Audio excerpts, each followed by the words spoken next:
नमस्कार। BSc first year की botany की ऑनलाइन क्लासेज में पिछले वीडियो के अंदर हमने एजोला की सिस्टमेटिक पोजीशंस, इसके अलावा उसकी एक्सटर्नल मॉर्फोलॉजी और इंटरनल मॉर्फोलॉजी के बारे में पढ़ा था।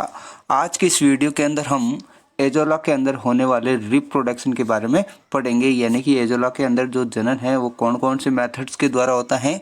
तो एजोला के अंदर जो रिप्रोडक्शन है वो दो मेथड्स के द्वारा होता है, कायिक जनन और बीजाणुओं के द्वारा जनन। कायिक जनन या वेजिटेटिव रिप्रोडक्शन है जो विखंडन या फ्रेगमेंटेशन के द्वारा होता है, यानी कि जो एजोला की जो लेटरल ब्रांचेज या पार्श्व शाखाएं होती है वो क्या करती है, मैन प्लांट से अलग होकर नए प्लांट्स का डेवलपमेंट करती हैं। नेक्स्ट जो दूसरे टाइप का रिप्रोडक्शन होता है वो स्पोर्स के द्वारा होता है या बीजाणुओं के द्वारा एजोला के अंदर जनन होता है। तो अपन पढ़ते हैं एजोला के अंदर होने वाले रिप्रोडक्शन में बीजाणु के द्वारा होने वाले जनन के बारे में। तो एजोला है जो एक विषम बीजाणु फर्न है, यानी कि कैसा फर्न है, ये हेट्रोस्पोरिक फर्न है, क्योंकि इसके अंदर है जो दो प्रकार के बीजाणु बनते हैं, लघु बीजाणु और गुरु बीजाणु। और इन लघु बीजाणु और गुरु बीजाणु का निर्माण है जो बीजाणु दानियों के अंदर होता है, और बीजाणु दानियां है जो बीजाणु फलिका या स्पोरोकार्प के अंदर बनती हैं। अब जो एजोला के अंदर जो बीजाणु फलिका या स्पोरोकार्प होती है वो द्विरूपी या डाइमॉर्फिक होती है। द्विरूपी या डाइमॉर्फिक का मतलब होता है कि लघु बीजाणु दानियां हैं जो लघु बीजाणु फलिका के अंदर उत्पन्न होती हैं, जबकि गुरु बीजाणु दानियां जो गुरु बीजाणु फलिका के अंदर उत्पन्न होती हैं। यानी कि लघु बीजाणुओं के निर्माण के लिए अलग लघु बीजाणु फलिका होती हैं और गुरु बीजाणुओं के निर्माण के लिए अलग गुरु बीजाणु फलिका होती हैं। अब हम नेक्स्ट पढ़ते हैं एजोला के अंदर बीजाणु फलिका की स्थिति के बारे में या पोजीशंस ऑफ स्पोरोकार्प। तो एजोला के अंदर जो बीजाणु फलिका की उत्पत्ति होती है वो उर्वर पर्ण पर उपस्थित, यानी कि उर्वर पर्ण या फर्टाइल लीफ पर है जो डेवलप होती है। तो एजोला की डेवलपमेंट कहाँ पर होता है, फर्टाइल लीफ पर होता है। जो जल निमग्न पर्ण होती हैं वो दो पार्ट में डिफरेंशिएट होती हैं, अपर लोब और लोअर लोब। तो जो जल निमग्न पर्ण की जो निचली पाली होती है वो दो भागों में विभक्त रहती हैं, और प्रत्येक पाली के शीर्ष पर है जो बीजाणु फलिका बनती है। क्योंकि अपने एजोला की मॉर्फोलॉजी के अंदर पढ़ा था कि जो अपर लोब होती हैं वो स्टेराइल रहती हैं, जबकि लोअर लोब है जो फर्टाइल होती है। तो लोअर लोब पर ही है जो किसका डेवलपमेंट होता है, बीजाणु फलिका का डेवलपमेंट होता है। और प्रत्येक पार्श्व शाखाओं पर है जो 2 से 4 बीजाणु फलिकाएं उत्पन्न होती हैं। उर्वर पर्ण की ऊपरी पाली बीजाणु फलिका के चारों ओर क्या करती है, एक हुडनुमा डाल बनाती है या हुडनुमा स्ट्रक्चर बनाती है, और इस हुडनुमा स्ट्रक्चर के द्वारा ये क्या करती है, फर्टाइल पर्ण को अपर लोब या ऊपरी पाली है जो घेरे रहती हैं। अब जो दीर्घ बीजाणु फलिका होती है इसमें केवल एक गुरु बीजाणु दानी उपस्थित होती है और ये इंडोसियम के द्वारा घिरी रहती हैं, जबकि लघु बीजाणु फलिका या माइक्रो स्पोरोकार्प के अंदर बहुत सारी लघु बीजाणु दानियां पाई जाती हैं।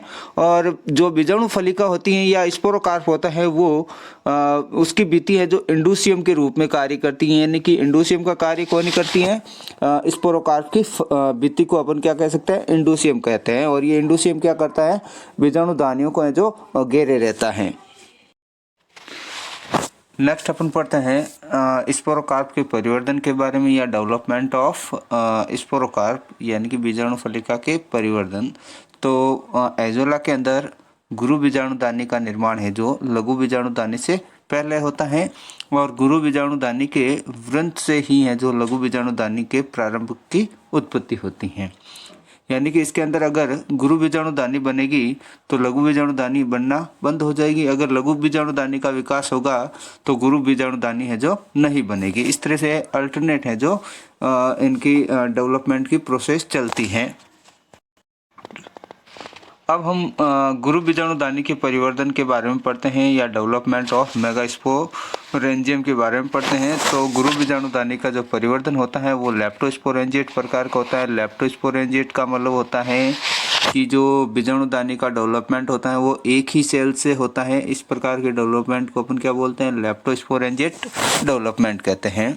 अब जो बीजाणु प्रारंभिक कोशिका होती हैं, इसके अंदर फर्स्ट है जो त्रिक विभाजन होता है, यानी कि प्रथम है जो तिरछा विभाजन होता है। तो एक शीर्ष कोशिका बनती है और उसके साइड में है जो पार्श्व कोशिकाएं बनती हैं।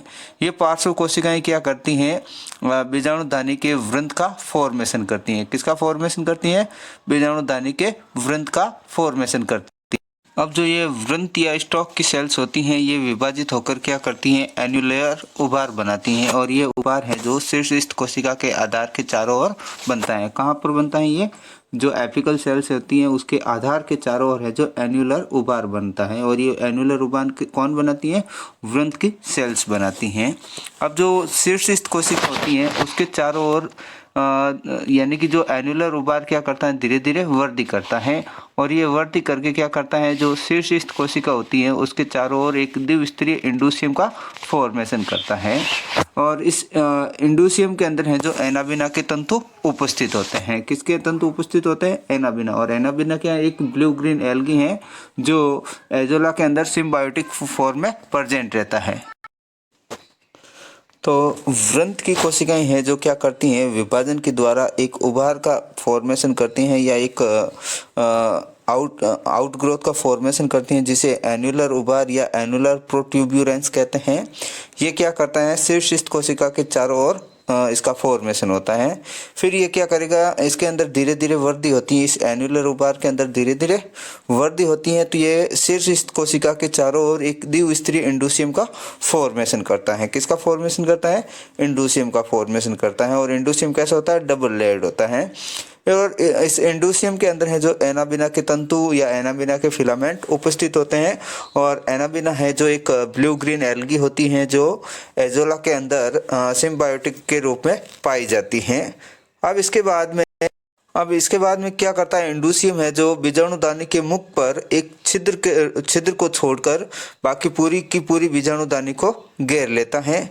और इंडोसियम का अग्रभाग है जो लिग्नीकृत हो जाता है। और मुक्त होने पर इंडोसियम का निचला भाग तो नष्ट हो जाता है, लेकिन अग्रभाग पर है जो एक टोपी बनाता है या टोपी का फॉर्मेशन करता है। अब जो शीर्ष कोशिका होती है या एपिकल सेल्स होती है उसके अंदर परिणतिक या पेरिक्लिनल डिवीजन होता है। तो आउटर है जो टेपिटम सेल्स बनती है और इनर है जो बीजाणुजन कोशिका या स्पोरोजेनस सेल्स का फॉर्मेशन करती हैं। ये टेपिटम सेल्स क्या करती है, विभाजित होकर एक स्तरीय टेपिटम कोशिकाओं का यानी कि टेपिटम की कोशिकाएं हैं जो एक स्तरीय परत का फॉर्मेशन करती हैं।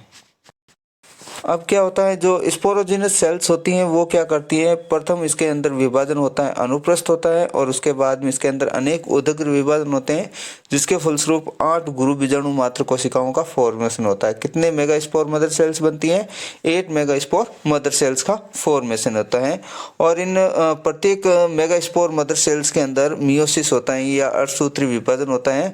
तो 32 स्पोर्स का फॉर्मेशन होता है। कितने स्पोर्स बनते हैं, 32 या 32 स्पोर्स का फॉर्मेशन होता है। इनमें से 31 स्पोर है जो डीजनरेट या नष्ट हो जाते हैं, केवल एक है जो स्पोर है वो फंक्शनल रहता है। यानी कि गुरु बीजाणुदानी के निर्माण के समय क्या होता है, एक जो स्पोर है फंक्शनल होता है, बाकी सारे के सारे स्पोर्स है जो क्या करते हैं, डीजनरेट हो जाते हैं। अब जो ये स्पोर्स हैं 31 स्पोर्स तो डीजनरेट हो जाते हैं, ओनली 1 स्पोर है जो फंक्शनल रहता है। तो इसी समय जो टेपिटम सेल्स भी क्या करती हैं, विघटित होकर पेरिप्लाज्मोडियल ध्रुव का फॉर्मेशन करती हैं। किसका फॉर्मेशन करती हैं, पेरिप्लाज्मोडियल ध्रुव का फॉर्मेशन करती हैं। ये पेरिप्लाज्मोडियल ध्रुव है जो 4 मैसुली बनाता है। कितनी मैसुली बनाता है, 4 मैसुली बनाता है, जो मधुमक्खी के छत्तेनुमा संरचना होती है।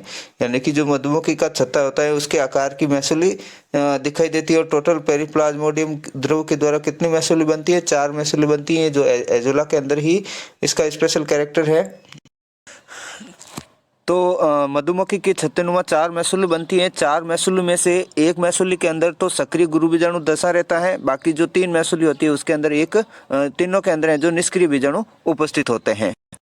अब जो गुरु बीजाणु की भित्ति और इंडोसियम क्या करते हैं, इन दोनों के बीच में एक अनुप्रस्थ रेखा बनती है और ये अनुप्रस्थ रेखा के द्वारा गुरु बीजाणु की भित्ति और इंडोसियम एक दूसरे से अलग हो जाते हैं और 3 मैसूल युक्त ऊपरी भाग टोपीनुमा संरचना बनाते हैं जिसे स्विमिंग उपकरण कहते हैं। यानी कि जो 3 मैसूली होती हैं वो क्या करती हैं, ऊपरी भाग में एक टोपीनुमा स्ट्रक्चर बनाती है जिसे अपन क्या बोलते हैं, स्विमिंग उपकरण बोलते हैं।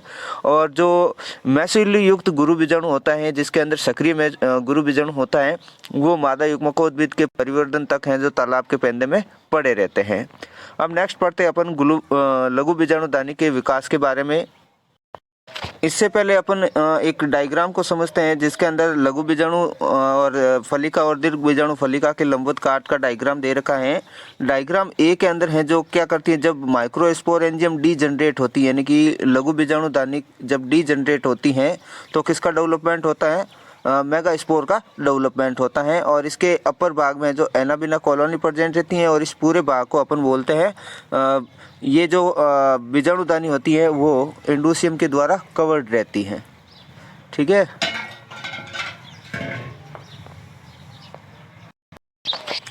और नेक्स्ट जो बी डायग्राम है इसके अंदर मेगा स्पोरेंजियम डी जनरेट हो रही हैं तो किसका डेवलपमेंट होगा, माइक्रोस्पोरेंजियम का डेवलपमेंट होता है। यानी कि एजोला के अंदर पहले गुरु बीजाणुदानी का डेवलपमेंट होता है और गुरु बीजाणुदानी के आधार व्रंश से ही है जो किसका डेवलपमेंट होता है, लघु बीजाणुदानी का डेवलपमेंट होता है। लघु बीजाणुदानी है जो क्या करती है, जब लघु बीजाणुदानी का डेवलपमेंट होगा तो गुरु बीजाणुदानी है जो डी जनरेट हो जाती है। जब गुरु बीजाणुदानी का डेवलपमेंट होता है तो लघु बीजाणुदानी है जो डी जनरेट होती है। यानी कि दोनों में से किसी एक ना एक का डेवलपमेंट होता है, दोनों का साथ साथ डेवलपमेंट नहीं होता है। आपके सामने स्क्रीन पर जो डायग्राम दिखाई दे रहा है वो मेगास्पोरेंजियम और मेगास्पोरोफिल या मेगास्पोरोकार्प के डेवलपमेंट के बारे में डायग्राम दे रखा है। जो मेगास्पोरेंजियम का डेवलपमेंट होता है वो लेप्टोस्पोरेंजिएट टाइप का होता है। यानी कि इसका जो निर्माण है या इसकी जो विकास है वो एक पृष्ठीय कोशिका से होता है। जो बीजाणुदानी प्रारंभिक कोशिका होती है या बीजाणु प्रारंभिक कोशिका होती है उसके अंदर तिर्यक विभाजन होता है। तो अपर साइड है जो स्पोरोकार्प के ऊपर है जो एपिकल सेल्स का फॉर्मेशन होता है और नीचे की तरफ है जो पार्श्व सेल्स या लेटरल सेल्स बनती हैं। अब ये लेटरल सेल्स क्या करती हैं, जो एपिकल सेल्स होती है उसके चारों ओर एक एन्युलर प्रोट्यूबरेंस या एनुलर उबार का फॉर्मेशन करती हैं और इस एनुलर उबार से किसका डेवलपमेंट होता है, इंडोसियम का डेवलपमेंट होता है। अब जो एपिकल सेल्स होती हैं वो डिवाइड होकर अंदर की तरफ सेंट्रल सेल्स बनाती हैं और आउटर है जो वॉल सेल्स का फॉर्मेशन करती हैं। अब सेंट्रल सेल्स क्या करती हैं, डिवाइड होकर स्पोरोजिनस सेल्स का फॉर्मेशन करती है, अब बीजाणुजन्य कोशिकाओं का निर्माण करती हैं। और ये वॉल सेल्स क्या करती है, वॉल सेल्स है जो डिवाइड होकर टेपिटम लेयर या टेपिटम सेल्स का फॉर्मेशन करती है। और एनुलर जो प्रोट्यूबरेंस या एनुलर उबार होता है वो क्या करता है, इंडोसियम का फॉर्मेशन करता है। तो जो मैच्योर जो मेगास्पोरेंजियम होती हैं वो इंडोसियम के द्वारा कवर्ड रहती हैं। इसके आउटर की तरफ है जो टेपिटम होता है और टेपिटम के आउटर की तरफ है जो इंडोसियम प्रेजेंट रहता है। और इसके अंदर की तरफ है जो स्पोरोजिनस सेल्स होती हैं वो कन्वर्ट होकर किसका फॉर्मेशन करती है, स्पोर मदर सेल्स का फॉर्मेशन करती हैं। इन स्पोर मदर सेल्स में से 8 से 10 स्पोर मदर सेल्स बनती है। उनमें से केवल एक स्पोर मदर सेल्स है जो एक्टिव रहती है, बाकी सारी की सारी स्पोर मदर सेल्स है जो डीजनरेट हो जाती हैं। और इस स्पोर मदर सेल्स के अंदर मियोसिस होता है तो 4 हैप्लॉइड स्पोर्स का फॉर्मेशन करते हैं। और ये 4 हैप्लॉइड स्पोर्स क्या करते हैं, इनमें से 3 स्पोर्स हैं जो अलग जो निष्क्रिय रह जाते हैं वो 3 मैसूली के अंदर सिचुएटेड रहता है और एक जो स्पोर होता है वो एक मैसूली के अंदर धंसा रहता है जो सक्रिय रहता है। तो फिर इसके अंदर जो फंक्शनल मेगा स्पोर होता है इसके अपर पार्ट में जो एनाबिना सेल्स प्रेजेंट होती हैं जो एक ब्लू ग्रीन एल्गी की सेल्स है और ये पूरा का पूरा कवर्ड किससे रहता है, इंडोसियम के द्वारा कवर्ड रहता है।